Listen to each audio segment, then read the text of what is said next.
ఏంటిది తెగ పిసికేస్తున్నారు అనుకుంటున్నారా? ఏం లేదు, ఒక బెస్ట్ చట్నీ రెసిపీ.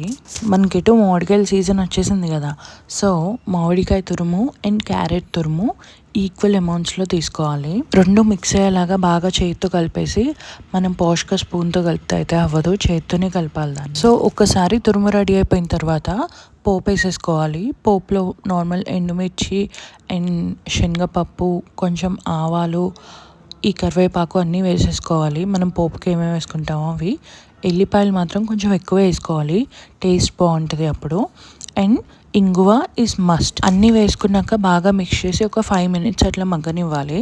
తర్వాత లాస్ట్లో షుగర్ వేసేసుకొని మళ్ళీ ఫుల్గా మిక్స్ చేసేయాలి. అస్సలు ఒకసారి మీరు ట్రై చేసి చూడండి. మెలోడీ మాక్టైల్స్ అన్నీ అంటాడు కదా, నోట్లో బ్లాస్ట్ అని, ఆ బ్లాస్ట్ అవుద్ది. చేసింది మనం కాదు, మా పిన్ని చేసింది ఇది, కానీ చాలా బాగుంది అబ్బా టేస్ట్.